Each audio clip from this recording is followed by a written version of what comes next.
Well, okay. Thanks for having me, everyone. And I'm gonna real quick um, go over some perspectives around what I've called the art of impact, and it's really just another way of looking at things.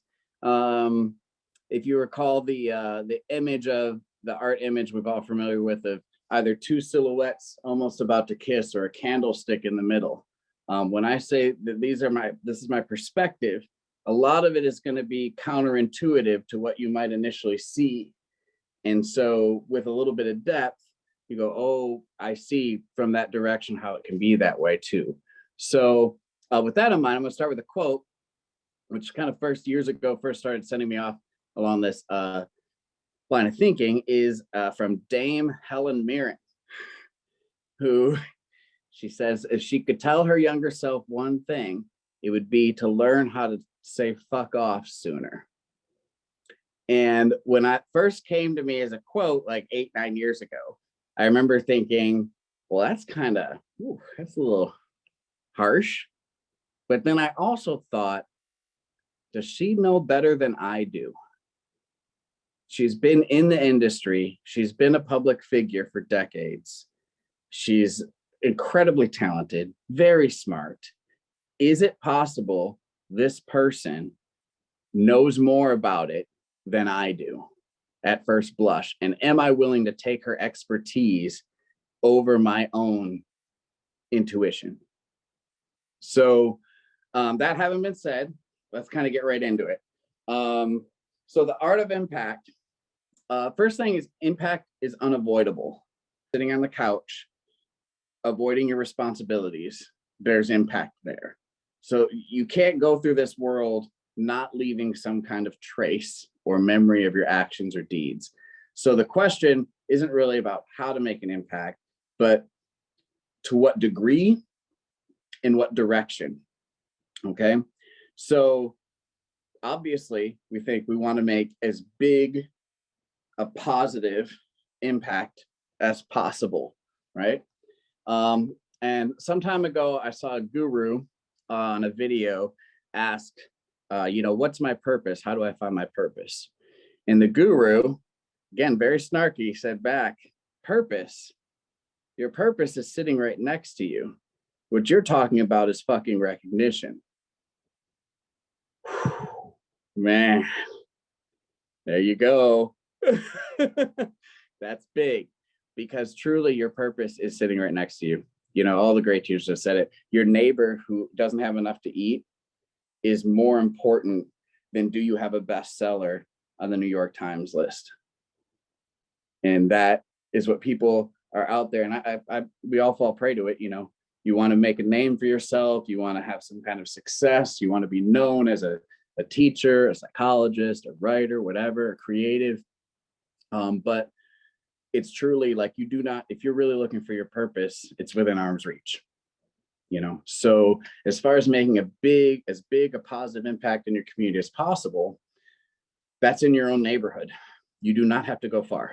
There are people who need your help, your abilities, your intelligence, and creative capacity within a few hundred feet. So it's really important to think about it in those terms. That can be very big when starting small, but it's very hard to shoot for big the whole time.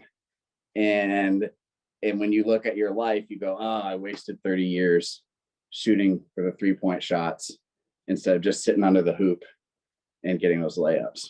So, okay, that leads into the second part. All your faculties, you are not compartmentalized. On a public radio station some years ago, there was a nice little like hippie kind of, progressive conversation going on. This teacher and this radio host, 2 women, and the teacher was clearly by her tone and stuff, an older lady and more middle-aged woman for the radio host. And the radio host said, some mornings I like to look in the mirror and I greet my body, my mind, and my spirit individually, one at a time, And the older lady said, oh, don't do that. Don't do that at all. But you are not 3 separate things. So you are not so-and-so the dancer, so-and-so the writer, so-and-so the builder. You are all of those things. So when you seek to make an impact, use all your faculties. Don't say, I'm the event organizer in this. Okay, that may be fine and good, but do you know how to use tools too?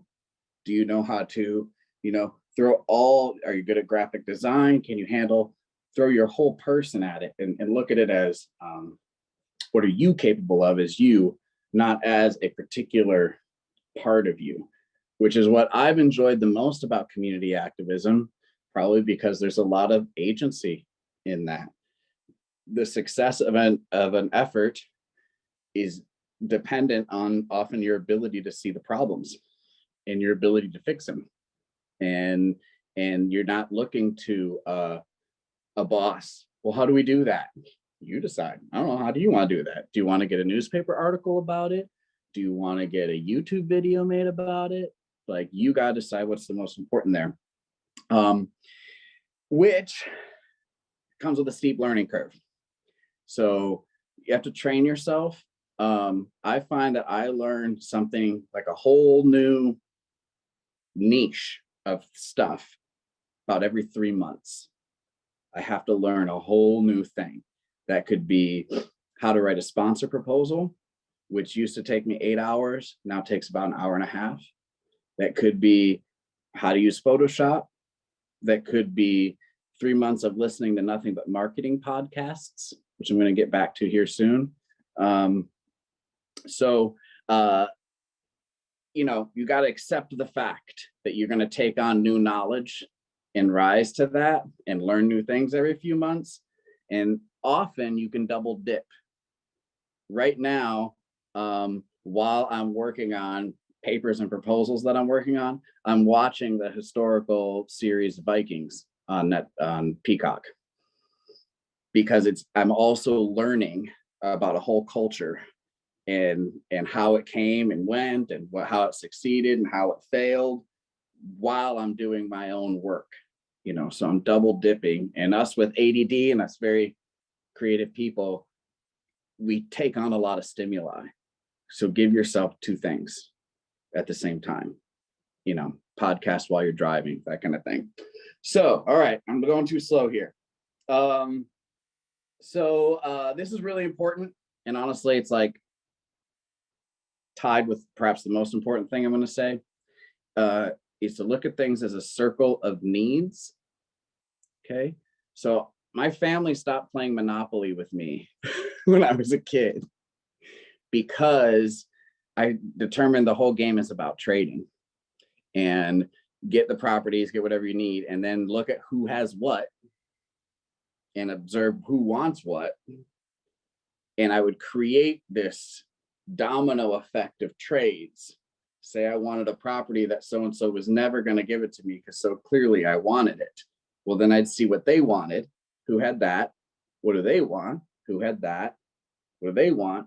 And then I'd turn to one player and say, I'll give you all my money except $10 for your railroads. And they'd be like, I can't not take this deal. But by the end of it all, I had exactly what I wanted and needed to move forward. There's a story about James Cameron pitching Titanic to the movie studios, not specifically because he wanted to go see the Titanic in person himself, and he knew he'd never be able to afford it. So he came up with a storyline, and he went to the studio and said, it'll be great. They'll fall in love, a great love story. Trust me. Whole point was so that he could get them to pay for him to go down several times to see the real Titanic. So circle of needs, and it's okay. So long as you keep your ethics and intentions pure, it is okay to succeed at helping everybody get what they want, and then you get too. That's okay. And I'll say now, those that are upset with you winning are going to be people you're going to want to cut off. And that's some foreshadowing of what I'm going to get to just before we finish here. Okay. Well, Actually, you know what? I'm going to skip a couple parts and get right to that instead. Brene Brown, which I imagine a number of people in this group are familiar with her. If you're not, look her up. She's fantastic. She specifically teaches on vulnerability, accountability. She's a psychologist, 20 plus years experience. And she and her crew went through and tried to determine what's the common denominator for their most compassionate clients over the years. When they go, who was the most compassionate? And they make the list. What do they all have in common? And it took a long time, but they finally determined what they all had in common was they're really good at establishing boundaries, which sounds, again, counterintuitive. But good fences make good neighbors. Having built hundreds of fences as a fence installer in my life, I can tell you quite often the relationship between the neighbors improves once a new fence is in place. Because it's established your needs, my needs, your wants, my wants. I respect you, you respect me. And so, you know, when you think, let's put together a big community event, that doesn't, everyone's invited, but not everyone can stay. And when you're taking on any kind of managerial role, you will be the bad guy as often as the good guy. And sometimes those people who have shown themselves to be unsafe in your community or going from a different direction and it's just not working out, they will be very loud. And often the people who do support you will do so privately. You know, they will message you, oh man, that sucks what you're going through. And you have this private dialogue going, and you know 2/3 of your community is still there, but the 1/3 is very loud. And so that's kind of the knowing when and how to cut people off. And as far as that goes, I always give people the path. I always tell them what I need when I'm creating the boundary. This happened. I need you to either apologize to this person. We need to do that. We need to address this. We need you to change your perspective about this, or you're not welcome. Give them the road. And in a way, you become Pontius Pilate. You wash your hands of it, and they tell you. And I have some friends that we've had to do this a number of times over the years, but every time they go, "You're right. Okay, you're right." And then, okay, great, then problem solved. You know, but it becomes the business of the heart. And that's tricky stuff. And I'm sure we've all in this group had the experience of losing loved ones who just don't fucking get it. And so yeah, you do got to be guarded. And actually I have a whole section here on trust, and the more I think about it, I think I'm preaching to the choir when it comes to that. As far as trust should come easily, you shouldn't have to struggle in trusting somebody. Trust in your community should be obvious from afar. You have an idea for your community, you post about it, you get out there, and if there's tons of shares and tons of likes and heart reacts, do it. That's all the evidence you need to keep moving forward. But if you don't have that, you got to kind of go back to the drawing board and ask yourself, you know, why aren't strangers loving this? My friends are saying, good job, keep going, but why aren't strangers sharing this? And you might have to go to the drawing board and see why that might be. Okay, 2 more parts. Money. Money. I hate capitalism personally, but I'm at a point in my life where I've acknowledged that is where we are. So money, you know, it's a tool. And people, the general perspective of money is everybody's holding it real close to themselves, hoarding it, and you can't get none unless you trick them somehow. Here's a pet rock, buy my shirt, here's my album. You know, there's got to be some kind of marketing campaign to get people to loosen up. But that's not how money works. Money is everywhere. It is floating around you. And there is a $500,000 idea inside you, 100%. What you need to get that $500,000 is a really great proposal, perhaps some proof of concept, perhaps a lot of research, a great business plan. But again, looking at that circle of needs, you can get that money. I've gotten a number of sponsors through advertising, in that we provide them a billboard, they get to advertise, we get support from them, and then they get to write it off as advertising. So this past year for our urban farm, we got 100 yards of compost from a local landscaper, which is about $3,000 of material support. And they were able to write it all off. So it ultimately didn't cost anybody anything. They have to pay taxes on their income anyway. They got to find that thing. And doing fence installing, every spring, we used to do a lot for schools because schools have a budget for that kind of stuff. And if they didn't spend it by the end of the year, it would get cut over the summer. So towards the end of the school year, they'd be like walking around with us. I don't know. What do you think? I don't know. We could put a gate there, a couple 100 feet. They'd be like, we need to spend $5,000. So you tell us where we should put fences. Again, in a sense, that's in that circumstance, it's kind of free money. So if your idea is good enough and you present it well enough, you will get that money. And I truly believe, because of this capitalist society, enough money well spent can solve anything. Really, I hate it, but enough of it well spent, like an army of ants, will eventually take over the castle. So I would strongly encourage good people, to look at the acquiring of money not as a bad thing. It's actually kind of like ammunition in the war for good in a capitalist society.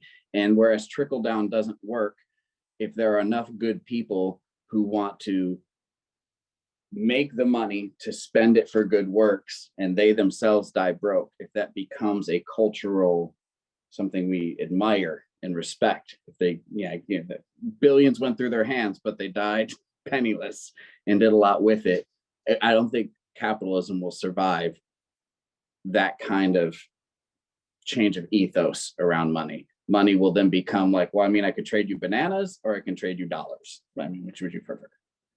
So last bit, and this is the fun part, the gamification of things. If anybody's taking any notes, I would encourage anybody to read the book Earth Abides by George R. Stewart. It came out about 70 years ago, and it's very applicable to these times. But what I got from it, and it's basically like a Bible to me, what I got from that book was that if you want to make lasting impact, you need to make it fun. You need to make it entertaining. You got to turn it into a game. Like if you want people to learn about the history of your community, make a scavenger hunt where the player is a time traveler and they got to go around town and they learn about incidences that happen because they are participating in them. Don't just, here's a history book, that's how you learn about history. No, you have to turn it into a game. In business, they say the number one goal of business is to create an emotional connection with your clients. And when you gamify things, you turn people into children, again, and we all love an excuse to behave like children again. So the urban farm I just put in place in Port Huron, there's a lot of very fanciful, creative, fun, quirky, artsy aspects of it. There's a central art installation where we will be putting in a scavenger hunt where a person can scan with their phone like QR codes and images all over the 10-foot wide art piece, and it will link them to clues, and they have to do them in the right order to win the scavenger hunt. So again, that's just for the 10 by 10 space, we're creating an interactive experience, which will look like a fairy village, very Fern Gully type thing. Again, so and in so doing, I did the install of the art, but the artwork itself is going to be done by a neighboring recovery house for women. Because as I was working on doing the physical install, started thinking, me as a dude installing this and then kind of lobbying it up like in volleyball so that the ladies can come in and just spike it, just drill it and create. I don't know if anybody has seen the photos of the garden, but it's kind of circular shaped. But to create a magic spell, the opportunity for it. I even suggested to the ladies that they put up partition around the artwork so they can get all kinds of witchy in there doing whatever they want. But that the art would be done by, women, those that identify as women, to create that magic. It's permanent, So again, that's creating that emotional bond. Those women, when they drive by, are going to care if the tomatoes need to be pruned, because it's become theirs as well. So that's like, real rough outline of some of them, what might be the more counterintuitive or hidden insights I found from community organizing. I don't know how much I hit what people are hoping to hear, but I guess we'll do a Q&A now on everything I said. How many different, just speaking about installing the urban gardens, how many different folks did you have to kind of go through in order to find ones that would help you out? How many different no's would you have to deal with before you finally got yeses? I think how I'll answer that, specifically the urban gardening, is I have found roughly 1 in 10 people in general are interested. Like, they're intuitively, they're like, that's awesome, I want to know more. Roughly 1 in 10. And we've probably gotten an equal amount of interest from random strangers walking by the garden as all my marketing and promoting online. As far as who actually has helped, we've gotten more help in the past year and a half from the neighborhood kids as far as physical help than anyone else, by far. I installed 90%, 95% of Polly's place by myself. There were people who came out, and this is what you'll have. And I found it here in Paducah too. They have something they tried to start in the past year that 100 people showed up to their groundbreaking ceremony and nothing has happened since. Literally nothing. And that's what'll happen. It's a great idea. Like, if you get 20 heart reacts on the idea of you growing food in your neighborhood, if 2 of those people show up and actually help for a day or two, that's a blessing. And I don't want to cast aspersions towards all of humanity. We all got shit to do. People have families, and this is a lot of work. I'm single. I don't have kids. I don't have a house payment. I don't have a car payment. I live on trains and buses when I'm not staying in rent-free opportunities for myself. That's been the past few years. So I'm somebody that can afford, with my time and energy, to do some of these things. And other people, if you have a couple kids, it's going to be, you can't put 50 hours into it in a week. And sometimes it takes 50 hours, which actually something I did gloss over that I should bring up now is patience is really important. Humans, we are hyphy. We are all the time, all over the planet. And the truth is, if you were driving through a downtown area and you were hitting all green lights, to the average driver on the road next to you, it would look like you're going too slow, because we need action and movement and all this stuff. And I tell people to have the patience of a tomato. The tomato ripens precisely when it's supposed to ripen. And when you go, oh, I'm so impatient for my tomatoes to be ready, that's you. That's your problem. The tomato's doing just fine. And it's your own impatience. So we have to regularly slow our roll. There's a whole movement around slow food cooking, the opposite of fast food, to cook meals that take 6 to 8 hours of preparation. And as a builder, I kind of get into slow building, where like Polly's place, there are some days I could have done the work in 3 hours, but I did it in 6 instead and thought more about what I was doing. And the design of the garden came together more organically because I was out there walking around and feeling it out. And, you know, some of the big decisions I made about the design of the garden, I made a day before doing them. And if I had tried to design my garden in March, I would have lost all that magic. You know, there's a Yiddish proverb, man plans, God laughs. Because we have these ideas and it'll be great, which is another reason I struggle with business plans, because you could meet a volunteer who has a shop full of tools tomorrow and you don't know that. You could have somebody could, like happened to us, somebody donated a whole greenhouse to us. We couldn't have planned for that in our design, you know? So you gotta kind of, be patient and let it happen. So I don't know if I answered your question. That kind of went off. That was terrific. Thanks. Yeah. I was gonna well, first of all, thank you so much for taking the time to do this. This has been really informative, and I've thoroughly enjoyed listening to you talk. Thanks. Yeah, I was gonna ask you about your book. Mm. Your when uh, do you know exactly when your book may be coming out? Because I know that you were working on it. Yeah, that's my task this winter. To really, you know, I've done all these things, putting my own needs and wants at the furthest back burner. And I'm at a point now where I need to figure out how to capitalize off the things I've done, which means writing the book. All summer, you know, a book of my own insights and experiences, but all summer I was also taking photos and videos of the gardens and their development at key points, with the intent. I got an app called Clip to Comic that turns any picture into like a comic book image. So it's cartoony.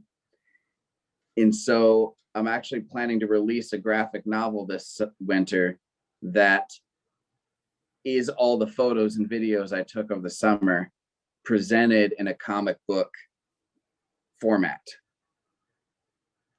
That's really cool. Okay. So that was an example of creating value as I went. Did I have to stop and go, okay, I need to finish this, but I also need to take a picture of this right now? It had to be a constant thing in my mind. And I told everybody involved, look, the more pictures we take this year, the more support we're going to get for next year. The recognizable relationship. And even still, people don't think to take out before and after photos.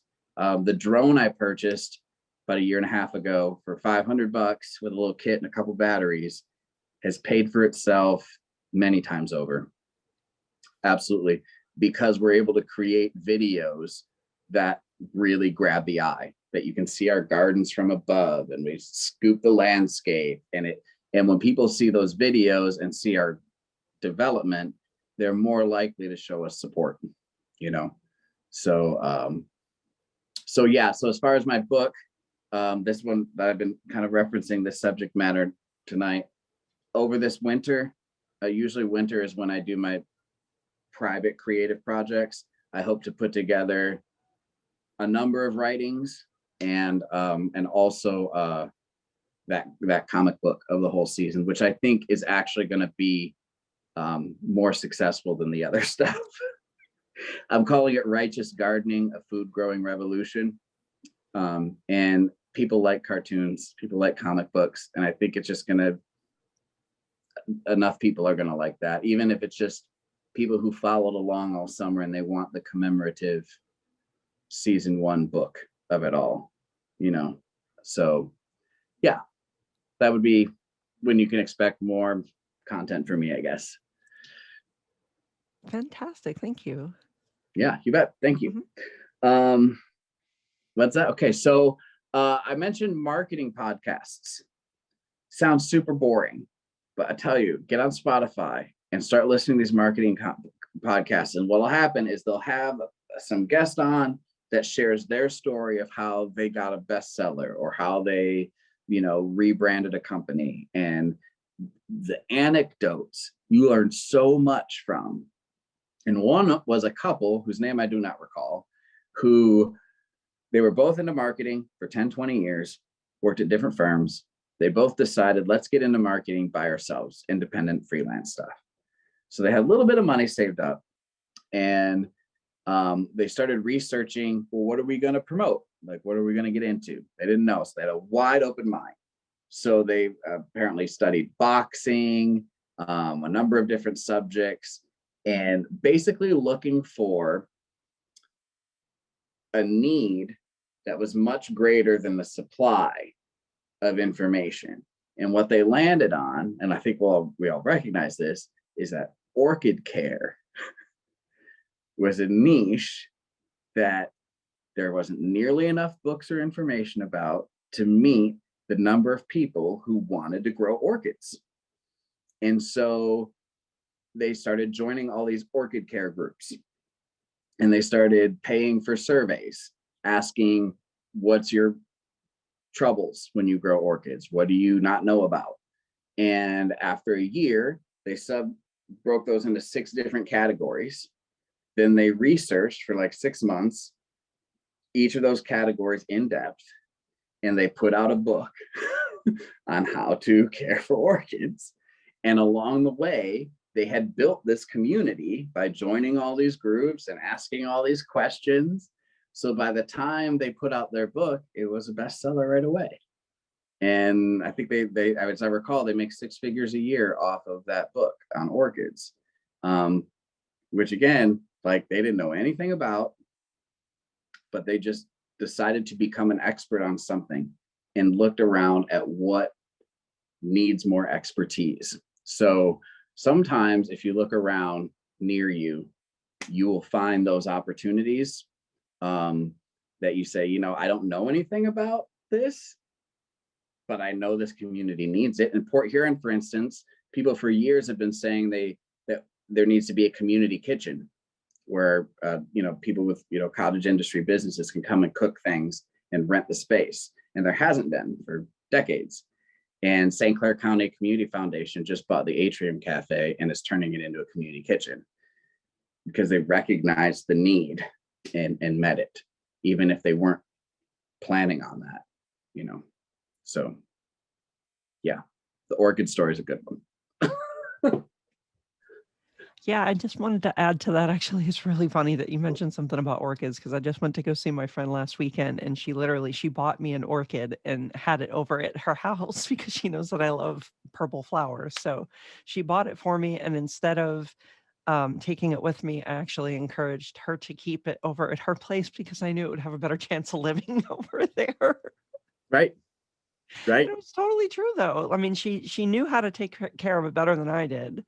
So yeah, I just thought it was funny that you referenced that particular plan more than any of them. In a more professional capacity, yesterday I was doing working with this guy building a fence, and this boy about 8, 9 years old walks up, and he's got a toy car he's playing with, and I was like, "Oh, you're here to help, buddy?" "Oh, no. Are you sure you don't want to learn how to build a fence?" And he says, "I don't know anything about building a fence." And I said, "That's okay. Most people building fences don't know anything about how to build a fence." And that's, do not underestimate dumber people that are more successful than you. Like, often I will say, like, this person owns a restaurant, this person, they're able to be successful. Okay, wait a minute. And a lot of the systems that are in place to help people start things, movements, businesses, whatever, are written for a 3rd grader. Like, they have created a process that even if you're mostly clueless about life, you're going to get through the process of getting your business license, getting the health department out there.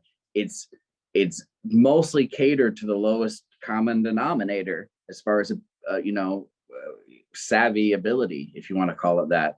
And so just a little bit of ambition and personal passion we'll put you to the front of the line real quick. All right. So I don't know. Anything else? Amazing stuff. Thank you. Does anybody else have any questions that they'd like to ask Julian tonight?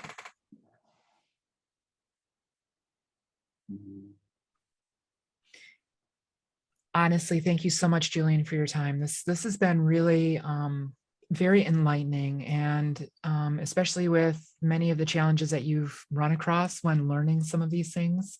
It's so very kind of you to come share them with us. Well, Serena, I appreciate your friendship first and foremost, and the invite, of course, stroked my ego a little bit, so that's nice. There's not much of that going around these days, so that was nice. Makes me feel good, appreciated. So thanks a lot, and thanks to everybody listening. Yeah, Monica, absolutely, and Alyssa, was it who was speaking to? Names are popping up there. Yeah, thanks for your questions, and find me on Facebook if you want. That's where I'm the most active. And if you have any other questions, shoot me a message and I'll do my best to answer them. Yeah, and I know that I just wanted to add real quick. I know that we're recording this, so we'll have this available for other people to reference and look at later. And we'll make sure to get your links for social media so people can follow you and check out what you're doing right now. Awesome. Thanks again for having me. This has been great.